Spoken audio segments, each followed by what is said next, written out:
Have you ever been hung up on an ex or stuck in the past relationship and unable to move on? Well, you're in the right place. Hi, I'm Whitney Kobrin, a dating and relationship expert and love coach. And today I'm going to tell you how you can let go of the past and finally move on. What if they alright? Baby, can we still shine? Tell me that will be fine. Always still in love.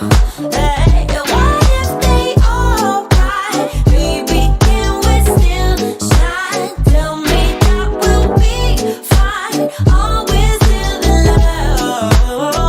Yeah. What if they alright? Still shine. Tell me that will be fine. Always still in love. What if they alright? Baby, can we still shine? Tell me that will be fine. Always still in love. Oh, what if they alright? Hello, Baby, welcome, can welcome we back. still So, shine? today we're going to be talking about how to let go and move on. And this is so important. Let's think about what will happen if you don't let go. If you don't let go, you can't move on. Maybe there wasn't a happy ending from what happened in the past, but you're going to be stuck in that unhappy ending rather than being able to close that loop and be able to move on and start a new story that could have a happy ending. And we're going to look at today why it's so hard to move on and what you can do about it to actually be able to move on. So, the first thing that I want to talk about is why it's so hard. And if you've ever seen this image, I know in my psychology textbooks, it was always in there, but the iceberg, where there's a little tiny tip of iceberg above the water, but a big, huge iceberg underneath the water. Well, that is your mind. And the little tiny tip that is above the water is our conscious mind, what we are aware of, what our conscious decisions are. This is where you make goals and decisions about your life. But your subconscious, the big part that's under the water, you may not be aware of, but that is leading your life. So anytime that you feel this internal conflict of, I want to let go, but I can't, or I want to achieve this goal, but I can't, you know that your subconscious and your conscious mind are duking it out. So there is a battle happening between what one wants and what the other one wants. And our subconscious mind is programmed to keep us safe. That's why it's so hard to reach a challenging goal, because your subconscious mind will think about all the dangers. Well, what if I make a ton of money and then people want things from me? Or what if I make it and lose it? Or what if I try really hard and I fail? All of these fears will hold us back and keep us stuck and keep us in our comfort zone. And it's a very similar thing happening when we are stuck in the past. Our minds, our bodies, we get programmed just like computers, right? I don't know if you realize this, we have created computers in our image. We have a lot of the same defragmenting and processing. So let's think about it like that. When you were with that person or when you were experiencing that past event, it felt good. And you began to be programmed to want that thing, to need that, to enjoy that. Let's just assume it's a person. You're having a hard time getting over an ex. And so you're programmed by being around that person all the time that that's what you want, that is your everything. And then all of a sudden, let's say they're gone and it's over and you just can't move on. It's hard because deep down, you have these feelings that you want to stay attached, that there's hope of getting back together, that maybe this is the best you can ever do. And so the first step to being able to let go and move on is to acknowledge, what are your actual thoughts? What are you actually thinking about this? And you might have very contradictory thoughts of, I'm ready to move on and be with someone else, and I really miss this person and I wish we were still together. And just know that that's super normal to have these conflicting views. So, this is the first step. You want to ask yourself also, what is the payoff of still being stuck in this past? What am I getting from it? How am I feeling better, right? Justified.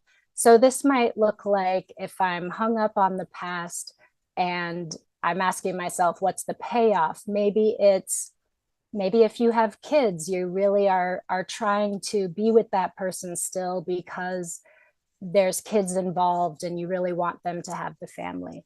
Maybe you just have really positive memories, and now in your current life, you're not having those happy, positive memories. So you are still wanting what was in the past. Your payoff, it might be about being right. Maybe you made a decision a long time ago that that is your person, right? You committed to them, you're loyal, and you don't know how to break that commitment. It's just not something that we're taught to do. We're taught to make commitments and keep them. Granted, a lot of people are quite good at breaking their commitments, but some people really struggle with that. And so I want you to go through this process with a lot of compassion for yourself. Don't beat yourself up in this process. That is totally counterproductive. We want to be able to sit with the thoughts and then sit with the feelings.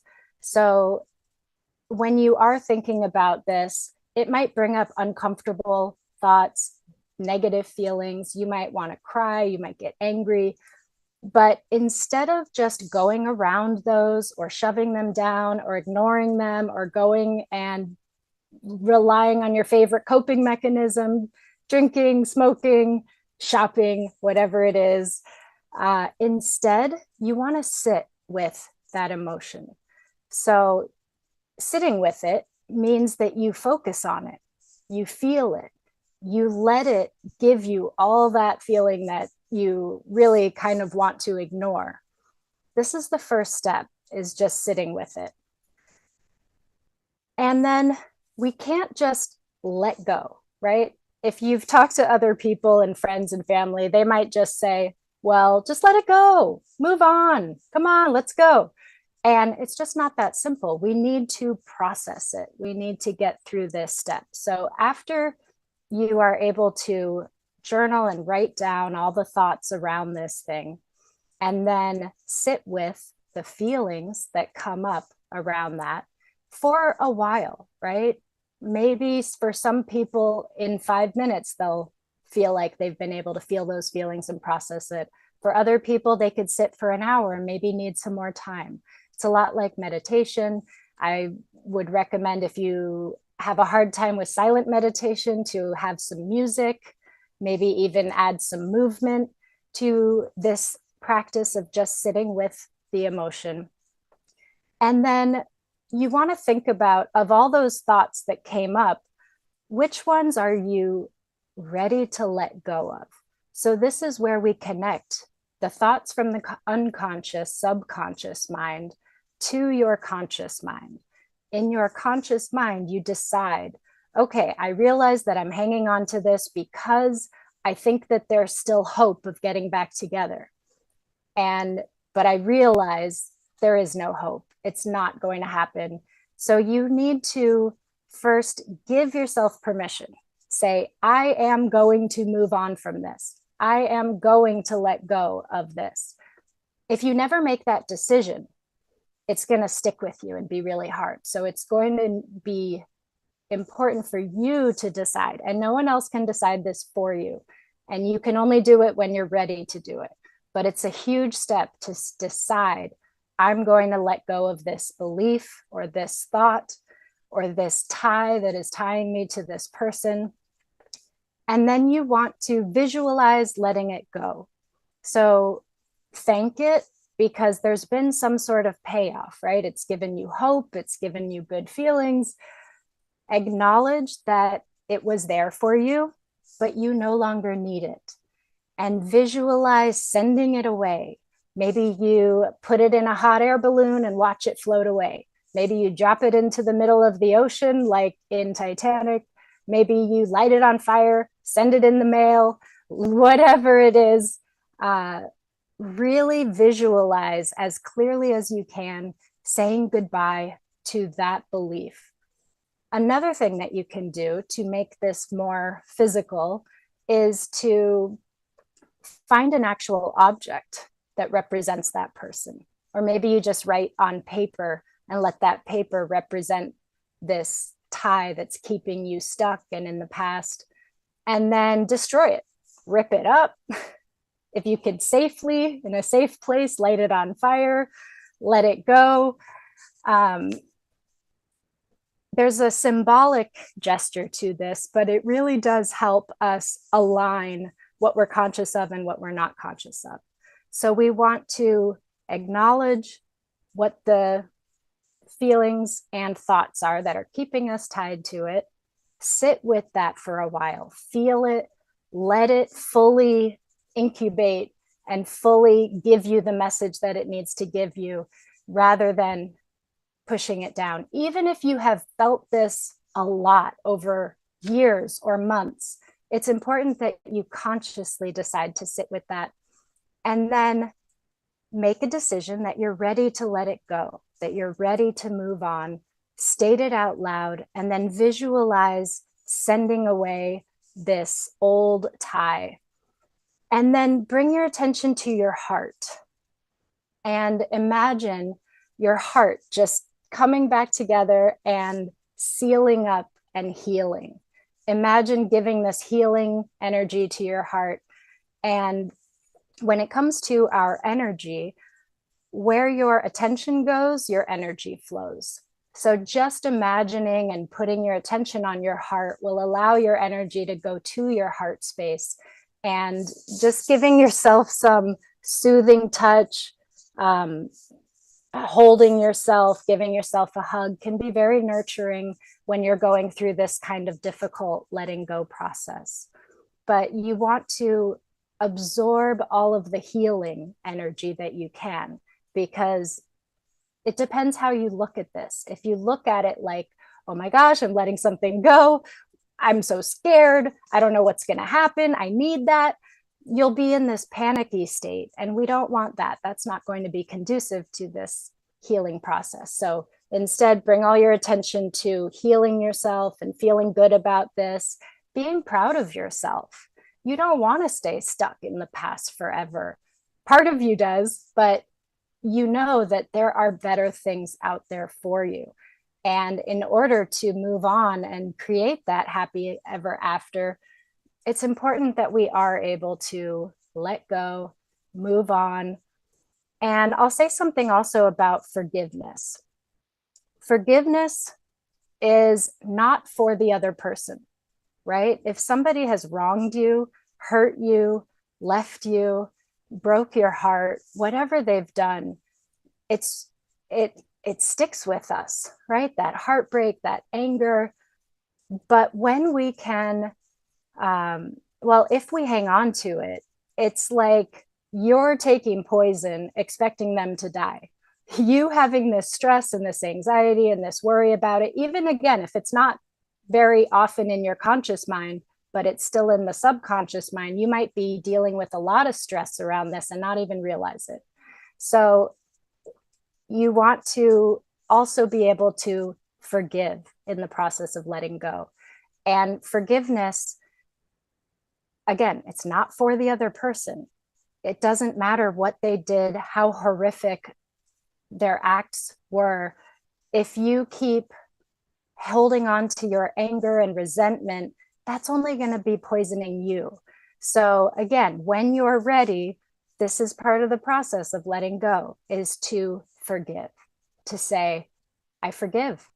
It's done. It's over. I'm letting it go.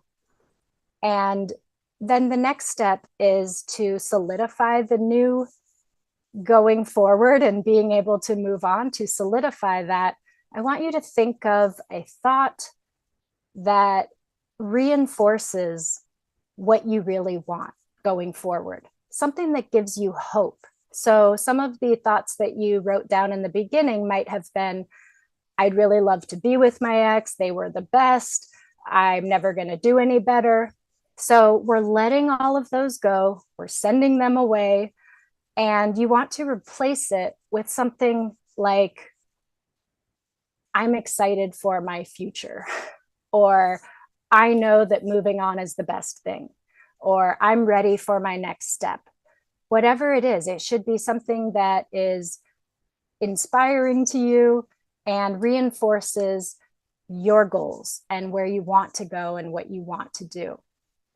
So I know that this can be a really hard process because we want to hang on to the past. But if you want a new future, if you want to let go, and at some point, it's pretty much always going to be important to let go of something that is keeping you stuck and holding you back. So follow these steps and you'll be able to let go and move on and eventually create your own new happily ever after. All right, I'm not sure if there's something that I should do to end. Okay, 3, 2, 1, and go.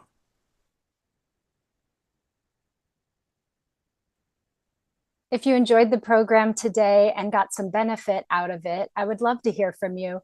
You could reach me at my website, whitneykobrin.com. That's WHITNEYKOBRIN.com.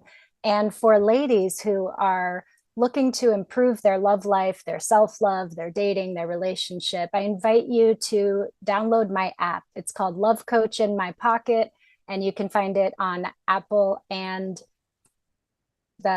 you could find it on the iTunes Store and Google Play Store.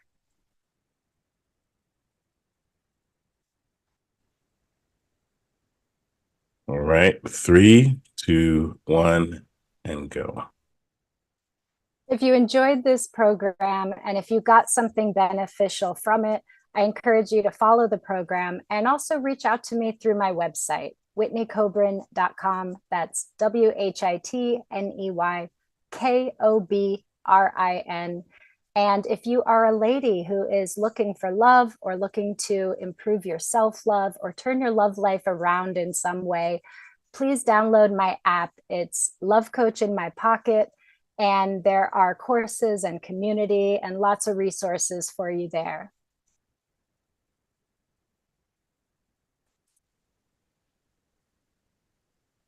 Three, 2, 1, go.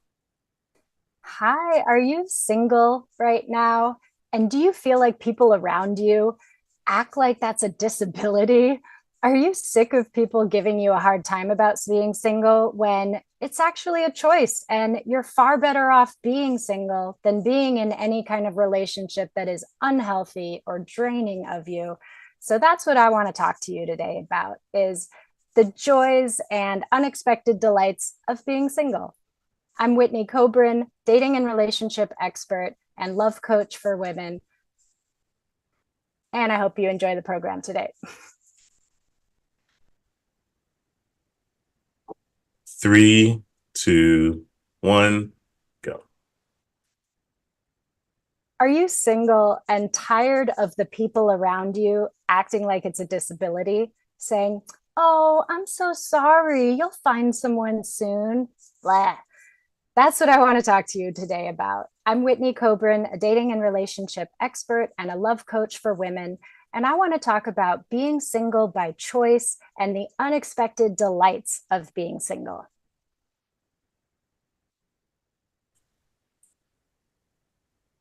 Three, 2, 1, and go. Hello, I'm Whitney Kobrin. Thank you for being here today. And I'm a love coach. I worked as a matchmaker. I work with a matchmaking company. I am all about love, and I love love. And I love helping people find happy, healthy, amazing, lasting relationships, reinvigorate their relationships. But I want to talk about the opposite of that today and talk about being single, because I've talked to a lot of single people over these years doing what I do, and not one of them enjoys other people feeling pity on them or acting like something is wrong with them, or, oh, honey, you're just being too picky. Just settle for someone. Or, telling you that maybe you're trying too hard and you just need to relax and let it happen.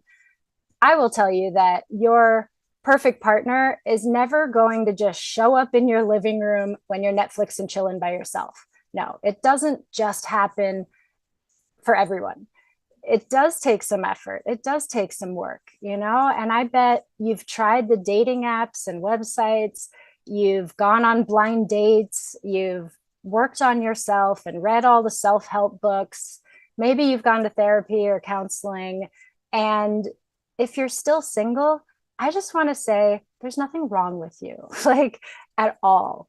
Being single is not a bad thing. So I want to talk about some of the unexpected delights and good things. Number one is, if you have ever been in a relationship that is toxic or unhealthy or not fun, then you know that it's far better to be single than to be in a relationship like that. And so I know there's a lot of people out there that would just rather be with somebody than be alone. And they're putting up with a lot, and they're suffering, and they're holding things in. And so when you're single, you don't have to deal with that. You don't have to deal with that toxic energy. You are free to make your own decisions. Um, and if you are single and just taking a break, right? Because there's different ways of being single. One is maybe you're single, but you are actually seeing people and dating people. You're just not in a relationship yet. And that could be really fun. I love that phase. And I know it gets a bad rep because dating is complicated these days. And there are catfishers and ghosters and the guy on the oil rig that says that he needs money for his son, and these scammers. And yeah, I've seen it all. I know that it's not fun, and people can really burn out on that. So if you are somebody that's been single and you've tried dating and you put it all out there and it just got overwhelming and tiresome and felt like you were spinning your wheels, swiping and texting, and nothing's really leading anywhere, you are not alone. I feel you, I see you, and this is happening a lot nowadays. And so when that happens, it's not a good approach to just power through it and just keep grinding, right? I think we're all kind of waking up to this concept that hustle culture and pushing ourselves no matter what can really harm our well-being and even our physical health. So we need to be in balance.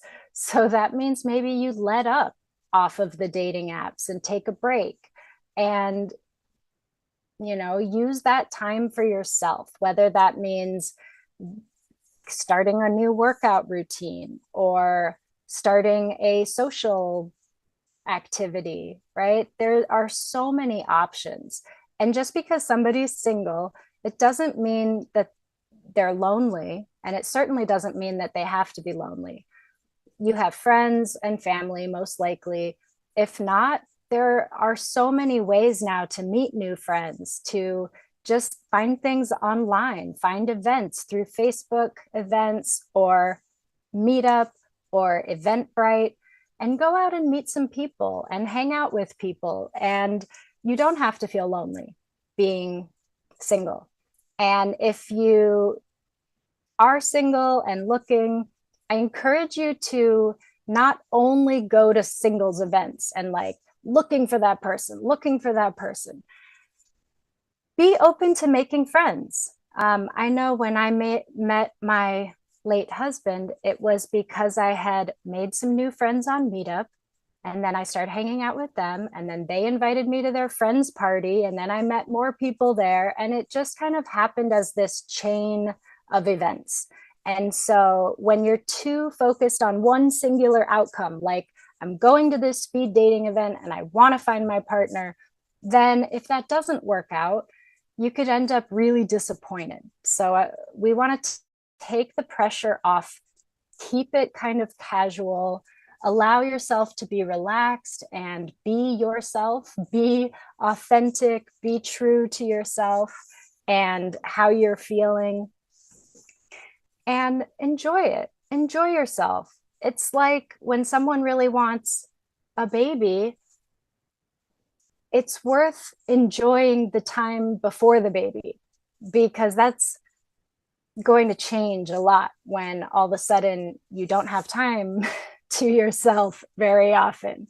So while you're single, I encourage you not to look at it as a bad thing and feel lonely, and definitely don't get lost in your head with, the downward spiral of, I must not be lovable, I must not be good enough, it's never going to happen for me. None of that is helpful, and I hope you don't do that. And I hope that if that starts to come out, that you have some sort of tools or practice like self-compassion or meditation or embodiment or movement or something where you can get yourself back into out of that negative spiral. That said, it is very normal to have that yearning for a partner. So if you're capable of having, you know, both of these thoughts in your mind at one time that may be contradictory, that can make you feel very whole and at peace to say, I am content with myself single, and I do want a partner. They could coexist, but it doesn't mean that you're going to be working really hard and desperately chasing after finding a partner. Sometimes when we try too hard, it can be like in baseball, if you hold the bat too tight, you can't hit it properly. Or if you catch a butterfly, right? If you hold it too tightly, you could crush it. So there's always this sweet spot, this balance of being open to the new experiences and wanting to invite a partner in, making eye contact with people, giving your number out if somebody seems interesting. We want to be able to do that and balance it out with not feeling like there's too much pressure and too much demand on that. And it's great when you can use that time to not just improve yourself, because I kind of I'm in the self-improvement field, but I have this belief that if we're always trying to be better, if we're trying to change who we are, then that could become a negative influence in our life also. So it's not just about, I'm going to work on myself and I'm going to become a better person so that I attract a better person. I mean, there is truth to that, yes. But really what it's about is you're not becoming something different. You're actually shedding all of the things that are holding you back so that you can truly be yourself and truly shine. And that, in my opinion, is the goal of self-improvement, is to really be your best self, to be your most authentic self, to be able to release and get past our fears that keep us playing small and stuck in our comfort zone and afraid to, go talk to the cute person over there in the corner of the room. We want to let go of the fear, the self-consciousness, the insecurities. When we let go of those things, that's how you become a better person. That's how you improve yourself, because you can just be more agile in your world, more dynamic, able to go with the flow and run with the punches. And when you are called to show up or to be your best self, that you're less shut down or less encumbered. That's a great thing that can come from being single. So pay attention to that and ask yourself, if you are single, Are you going about it like, oh man, yeah, I'm single, kind of deflating, want? Or are you like, yeah, I'm single and I'm using this time to enjoy what I like and explore what I like and be my best self? And that is such a magical place to be. And it does help you to attract a partner who's going to be, on that level with you. Um, I know people that have gone to on so many first dates and so many singles events, and they're just not finding their person. And usually they're very anxious about it. So, if I could give you one tip to improve your love life, to improve the way you feel single, to improve the chance that you'll find an amazing partner who loves you for you, is to work on being more at peace and more relaxed and letting go of this anxiety and worry and fear and insecurity. And I know that might sound like a tall order. If that's something that you feel stuck in, reach out, find a therapist or a coach. I mean, this is something that I work on with my clients, but there's a lot of different resources out there, and find what works for you.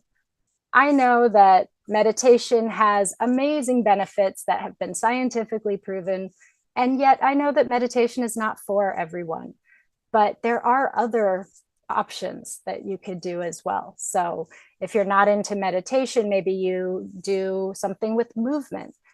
I actually saw a YouTuber that tried standing on one foot for 5 minutes for a whole month.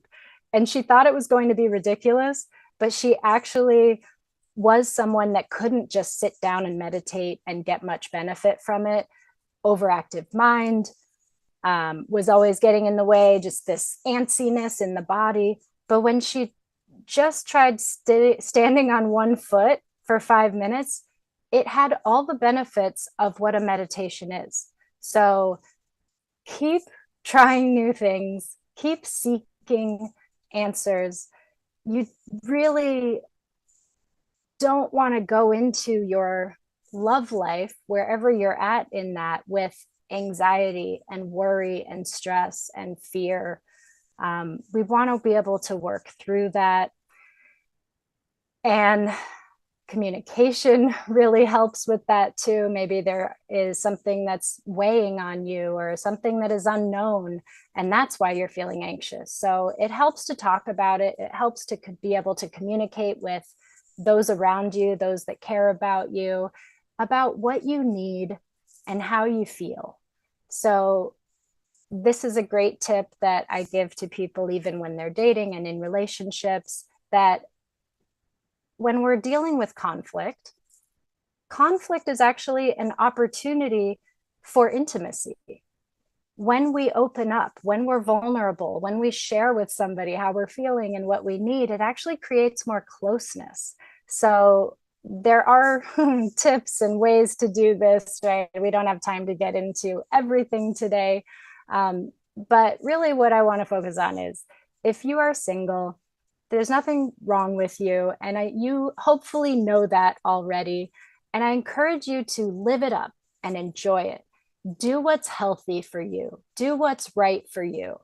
Go to therapy, go to a counselor. There's group programs, there's all kinds of different options, there's information everywhere. Sometimes just getting the information isn't enough, right? How many times have you signed up for an online course or a free guide and then you don't even look at it? So that's why sometimes it is good to have a therapist or a coach that will actually meet with you and make sure that you're learning the things and practicing the things and implementing it into your life, right? Someone told me recently that no one hires a coach for information, they hire the coach for transformation. And I 100% agree with that. So if you are sick of people saying things like, well, maybe if you focused on your career less, then you'd have better luck. Or you're such a catch, it'll happen for you. Yeah, we don't want to hear that, right? We know it'll happen when it's time. So keep your chin up, enjoy yourself. And when you're ready to find that partner, I would love for you to reach out to me and I can help you.